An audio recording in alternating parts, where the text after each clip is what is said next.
Every great love story has a setting: a coffee shop, a small town, a university campus, and then there are the ones that begin in the dark, where the man across the room isn't just dangerous, he is the danger. Hi everyone, welcome back to This is Akshita, and today we are launching something I have been planning for a very long time, and genuinely so excited about it. So this is the Trope Files. So here how it will work. Every single video in this series is one chapter, one trope, and books, and we go deep, we get obsessed, and then next week we turn the page to a brand new chapter. And today we are starting at the darkest, most dramatic, most unhinged chapter possible. Chapter 1: Mafia Romance. So we will start with Corrupt by Penelope Douglas. And so basically, we have Erica, who has been in love with Michael Christ her entire life. Then one Halloween night, something happens between them that neither of them ever speaks about. He vanishes, 4 years pass, and then he comes back, not for love, but for revenge. So this book is the perfect entry point into mafia romance because it starts in a world that feels familiar: college, old friend, history, and then slowly pulls back the curtain on something much darker underneath. So, if you have never read this genre before, start here, you will not leave. So, if Corrupt introduces you to the darkness, then God of Malice by Rina Kent is the darkness. Glyndon is an art student still carrying grief from losing her best friend. Quiet, soft, and Killian Carson, on the other hand, is like cold, manipulative, dangerous in ways nobody around him can ever see. And then he notices her. And the moment he does, her entire life is never the same again. So, what makes Arena Kent extraordinary is that Killian never pretends to be something he isn't. He tells her exactly who he is, and she stays anyway. So, yeah, so we have opened with revenge and obsession, but mafia romance isn't just about men who are dangerous.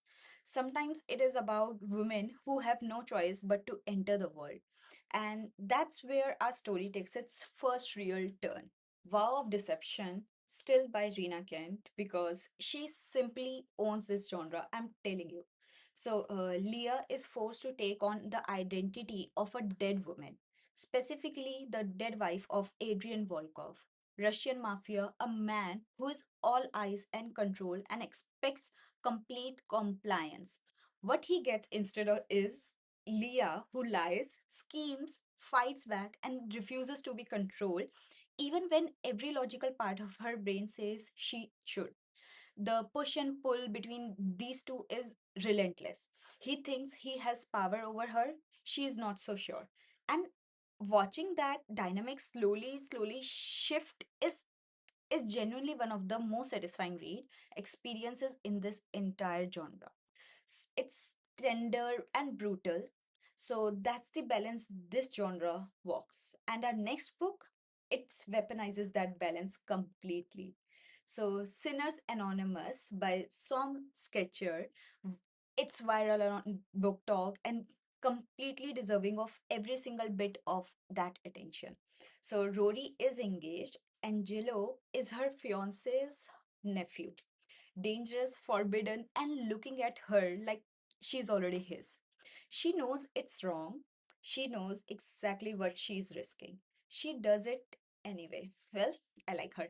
So, what makes this one different from everything else that we have read today is that the Rory is not innocent in this. She chooses this. She walks towards the fire with her eyes completely open. And somehow that makes the whole thing feel even more intense because you can't blame circumstances. You can only watch her fall. And for the final page of chapter 1, I want to give you something completely different because the best chapters always end with a twist. So, Ruthless People by J.J. McAvoy, and this is our chapter 1 plot twist. Because every book we have talked about today has one person from the outside world falling into the mafia world. But some ruthless people will say, what if she's already in it? So, Melody Giovanni, Italian mafia royalty, brilliant, ruthless, and absolutely no one's victim. And Liam Callahan from Irish Mob, equally dangerous, and their family forces them into marriage to prevent an all out war. He thinks he is getting a compliant wife. What he gets is someone who might actually be scarier than him. The power dynamic in this book swings widely and unpredictably, and it is so satisfying every single time to read. It ends chapter 1 the way every great chapter should, by completely flipping everything you thought you knew about the genre. Okay, and that is chapter 1. So we started with revenge and ended with a woman who runs the empire herself. And I think that's exactly right for a first chapter. So chapter 2 is coming next time. New troop, new book, new obsession. And I will give you one hint. It involves two people who knew each other before the story even began. You already know which troop that is. Drop your guess in the comments, subscribe so you don't miss it when it comes. I will see you in the next chapter. Bye.